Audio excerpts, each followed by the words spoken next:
రౌడీజానికి, గుండాలకి, గుండాగర్దీలకి బయటపడితే మన రాజకీయాలకు వస్తాం,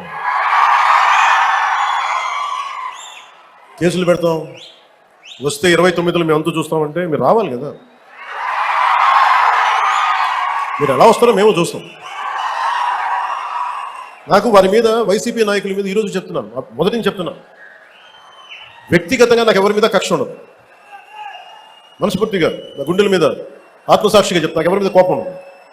కానీ మీరు సగటు మనిషిలో, ఈ దేశంలో ఉన్న సగటు మనిషికి, సగటు మధ్యతరగతి మనిషికి, సగటు రైతుకి, సగటు యువకుడికి, సగటు యువతికి మీరు కనుక భయభ్రాంతుల్ని క్రియేట్ చేస్తే దాన్ని ఎదుర్కొనే కదా ఇక్కడ దాకా వచ్చాం. మీకు 151 సీట్లు వచ్చినప్పుడు కదా, నేను 2 చోట్ల ఓడిపోయినప్పుడు కదా మేము ఎదుర్కొని బలంగా నిలబడింది. అంటే గుండెల్లో ఎంత దమ్ము ఉండాలి, రక్తంలో ఎంత వేడి ఉండాలి మీలాంటి వాళ్ళు తట్టుకోవాలంటే. నాకు తెలిసిన సినిమాల నుంచి వచ్చిన వాడిని, సినిమాలో డైలాగులు చెప్పను నేను. కుతుకులు కోసేస్తాం, మిడకాయలు కోసేస్తాం అంటే కోయడానికి మేమేమన్నా చొక్కా ఇప్పి చూపిస్తామా?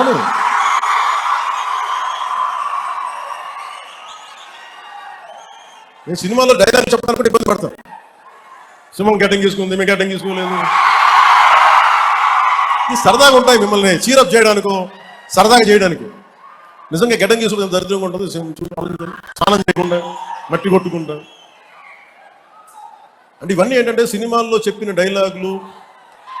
అవి ఎందుకు చెప్తున్నానంటే సందర్భానుసారంగా చెప్తున్నాను. ఖచ్చితంగా మీరు అద్భుతమైన పాలన చేసి కనుక ఉండుంటే మీరు 11 సీట్లకు వచ్చేవాళ్ళు కాదు. మీరు అంటే ఇది రెలవెంట్ కాబట్టి చెప్తున్నాను. ఇది కక్ష తీర్చుకునే ప్రభుత్వం కాదు. ఇది తప్పులు చేస్తే శిక్షించే ప్రభుత్వం ఇది. అలాంటిది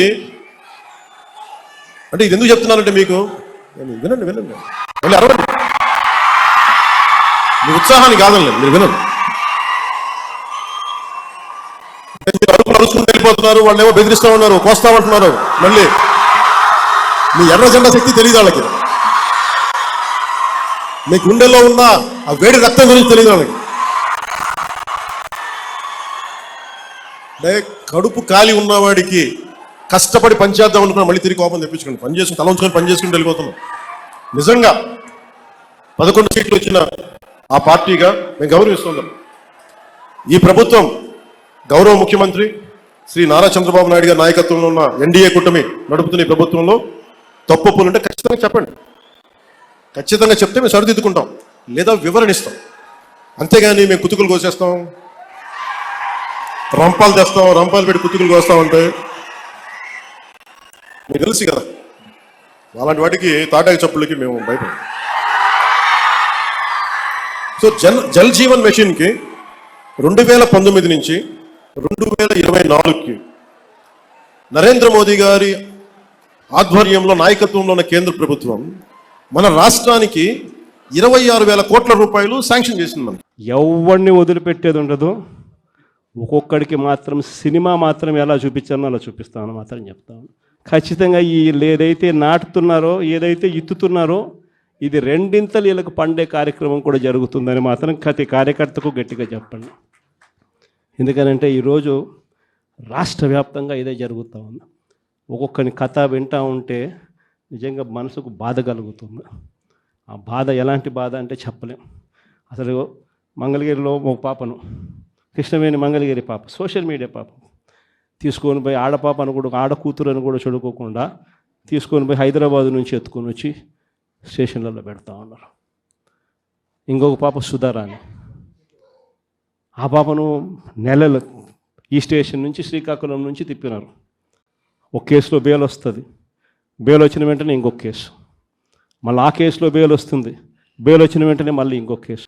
మీ అన్నగా, మీ తమ్ముడిగా, మీ బిడ్డగా ఒకటి చెప్తా ఉన్నా, నెక్స్ట్ వచ్చే జగన్ 2.0లో పరిస్థితి ఈ మాదిరిగా ఉండదు. పవన్ కళ్యాణ్ మాట్లాడిన మాటలు నేను విన్నాను. అమిత్ షాతో చెప్పి జగన్ ఒక ఆట ఆడిస్తానన్నాడు. పవన్ కళ్యాణ్ తను యాక్ట్ చేసిన బ్రో సినిమానే 4 ఆటలు ఆడించుకోలేకపోయాడు. ఇక జగన్ ఏం ఆడిస్తాడో ఒకసారి మీరందరూ కూడా ఆలోచించాలి. ఎందుకంటే జగన్ని ఆడించాలన్నా, ఓడించాలన్నా దేశాన్ని గడగడలాడించిన సోనియా గాంధీ వల్లే అవ్వలేదు. చంద్రబాబు నాయుడు ఆడుతున్న ఆటలో అరటి పండు లాంటి పవన్ కళ్యాణ్ ఏం ఆడిస్తాడో ఒకసారి మీరు ఆలోచించండి. ఎందుకంటే ఈరోజు పవన్ కళ్యాణ్ అనేవాడు ప్రజల కోసం పార్టీ పెట్టల, చంద్రబాబు నాయుడిని ముఖ్యమంత్రిని చేయడానికి పార్టీ పెట్టానని ఆయనే ఒప్పుకుంటున్నాడు. అలాంటి అజెండా లేని ఒక వ్యక్తికి ప్రజలు ఎక్కడైనా సపోర్ట్ చేస్తారా? సో ప్రజల సపోర్ట్ లేకుండా జగన్ ఏం ఆడిస్తాడు? నేను పవన్ కళ్యాణ్ ఛాలెంజ్ చేస్తున్నా, నీకు ఇప్పటికే 55 ఏళ్ళు వచ్చింది గాడిదకి వచ్చినట్టు, నీకు ఇంకా 45 ఏళ్ళ టైం ఇస్తున్నా, అంటే జీవితకాలం ఇస్తున్నా. జగన్ సార్ చిటికెన వేలు మీద ఉన్న వెంట్రుకను కూడా నువ్వు పీకలేవని నేను చెప్తున్నా. ఎందుకంటే ఈరోజు జగన్మోహన్ రెడ్డి గారు ప్రజలకు ఇచ్చిన మాట కోసం ఎన్నో అవమానాలు, ఎన్నో కష్టాలు పడ్డారు. చేయని తప్పుకు జైలుకి కూడా వెళ్ళాడు. ఇటు చంద్రబాబు నాయుడు, అటు కాంగ్రెస్, బీజేపీ ఆడిన నాటకంలో. ఆయన ఎప్పుడూ కూడా ఆయన విసుక్కోకుండా ప్రజలకు ఇచ్చిన మాట ప్రకారం తన తండ్రి ఆశయాల్ని ముందుకు నడిపించాలి అన్న ధ్యేయంతో ఆయన ముందుకు వెళ్ళాడు. ఆయన ప్రజల కష్టాలను చూసి విని వాళ్ళకి ఏం చేస్తానో చెప్పి భరోసా ఇచ్చాడు. రామాయికి అందరికీ ఏం తెలదా? చంద్రబాబు నాయుడికి పవన్ కళ్యాణ్కి తెలుసా? వీళ్ళిద్దరూ ఓడిపోవటానికి గెలిపిస్తాకి జగన్మోహన్ రెడ్డి గారు మేమేమైనా బచ్చగలమా? ఈ ప్రజలంతా అమాయకులా? కాదండి. అసలు అంత పవన్ కళ్యాణ్కి అంత సీన్ ఉంటే ఆయనే ముఖ్యమంత్రి అవ్వచ్చు కదా, మమ్మల్ని ఓడిస్తాం ఎందుకు? ఆయన అవ్వకుండా మళ్ళీ ఆడేవాడో పనికి మళ్ళీ ఈయన గుమ్మడి శత్రువు అంటే, ఈయనకి చంద్రబాబు గుమ్మడి శత్రువు అంటే, రాష్ట్ర ప్రజలందరూ గుమ్మడి శత్రువు అంటే. ఇప్పుడు 2 చోట్ల ఎమ్మెల్యేకి ఎవరి వాళ్ళని ఓడిపోయాడు పవన్ కళ్యాణ్? మంగళగిరిలో లోకేష్ ఎవరి వాళ్ళని ఓడిపోయాడు? 23 సీట్లకు చంద్రబాబు ఎవరి వాళ్ళని పరిమితం అయ్యాడు. మరి ఆయన ఉమ్మడి శత్రువే కదా నలుగురికి. ఆ నలుగురు కలిసి జగన్మోహన్ రెడ్డి గారిని ఓడించాలనుకోవటం కామన్ కదా. కాకపోతే ఇది వీళ్ళ నలుగురు చేతిలో లేదు కదా. 3,50,00,000 మంది ఓటేసి డిసైడ్ చేస్తారు ఎవరు ముఖ్యమంత్రి ఉండాలి, ఎవరు ప్రధానమంత్రి ఉండాలి, ఎవరు ప్రతిపక్ష నాయకుడు ఉండాలి, ఎవడు అసలు ఎమ్మెల్యే కూడా ఉండకూడదు అన్నది వాళ్ళు డిసైడ్ చేస్తారు. నేను పవన్ కళ్యాణ్, చంద్రబాబు నాయుడు మేమెవరు? మాకేమన్నా నాకు 1,00,000 ఓట్లు ఉన్నాయి, నేను ఒక కాన్స్టిట్యూన్సీలోకి వెళ్ళాడు ఒక్కగానే 1,00,000 పడిపోతాకి. లేదా పవన్ కళ్యాణ్కి ఏమన్నా 1,70,000 ఓట్లు ఉన్నాయా? ఈ నేను ఓడిస్తానని ఒక బటన్ నొక్కగానే వెళ్ళి 1,70,00,000 మంది ఓట్లు చంద్రబాబుకో లేదా ఇంకోటికో పడిపోతాకి. ఇవన్నీ ప్రజలు జోకర్ లాగా చూస్తారు. మనం ఇదేంటారు బాబు ఓటు వేయాల్సింది మనం ఆడి ఓడిస్తానంటే ఏంటంటే, ఆడికి ఒక ఓటు ఉంటుంది, నాకు ఒక ఓటు ఉంటుంది, నీకు ఒక ఓటు ఉంటుంది. నా ఓటు ఎవరికి వేసిన గెలిపోవటంలో ఉంటుంది, ఒక ఓటు యాడ్ వస్తుంది. ఆడు 20,000 మెజార్టీ వచ్చేవాడికి 19,999 వస్తుంది. నువ్వు వేస్తే 20,000 వస్తుంది. భారతదేశం అంతా సోనియా గాంధీని చూసి గడగడలాడుతుంటే నాయకులందరూ కూడా ఆమెను ఒక ఆట ఆడించిన వ్యక్తి జగన్మోహన్ రెడ్డి. జగన్మోహన్ రెడ్డిని ఆట ఆడిచ్చే దమ్ము, ధైర్యం ఈ రాష్ట్రంలో ఇంకా ఏ మగాడు పొట్ల. వాళ్ళు ఒకవేళ భ్రమపడుతున్నారేమో, మేము ఆట ఆడిస్తాం, మేము చక్కటి చిరునవ్వుతో ఈ రాష్ట్ర ప్రజలు మన్ననలు పొంది ముఖ్యమంత్రి అయిన వ్యక్తి ఏదో ప్రశాంతంగా నవ్వుతున్నాళ్లే, కామ్గా ఉన్నాళ్లే, ఏమీ చేయలేళ్లే అనుకుంటున్నారేమో. గడగడలాడించి భారతదేశంలో చాలా మందిని గడగడలాడించి ఇది పోయించి ముఖ్యమంత్రి అయిన వ్యక్తి జగనన్న. నువ్వు కాదు కదా, నువ్వు ఆ బాబు, ఆ పులికేసి ఇంకా ఎవరైనా కట్టకట్టుకుని వచ్చినా కూడా జగన్మోహన్ రెడ్డి ఇది కూడా టచ్ కూడా చేయలేదు. పీకటం దేవుడు ఎరుగు, టచ్ కూడా చేయలేరు. కాబట్టి కేంద్రంతోనూ ఇంకా లేకపోతే పాయికి ఐక్యరాజ్య సమితితోనూ అంతర్జాతీయ వాళ్ళతోనూ వీళ్ళతోనూ అందరితో కట్టకట్టుకొని రండి. జగన్మోహన్ రెడ్డి గారిని ఏమీ పీకలేరు. మొన్నటి దాకా నడి రోడ్లో నిలబెడతా, వాళ్ళని నిలబెడతా, వీళ్ళని నిలబెడతా, వాళ్ళని నిలబెడతా, లాస్ట్ నడి రోడ్లో నిలబడేది హైదరాబాద్కి పంపించబోతారు. జగన్మోహన్ రెడ్డి గారిని మళ్ళీ రాష్ట్రంలో ముఖ్యమంత్రిని చేసుకుంటారు. ఖచ్చితంగా స్పష్టంగా ఉంది.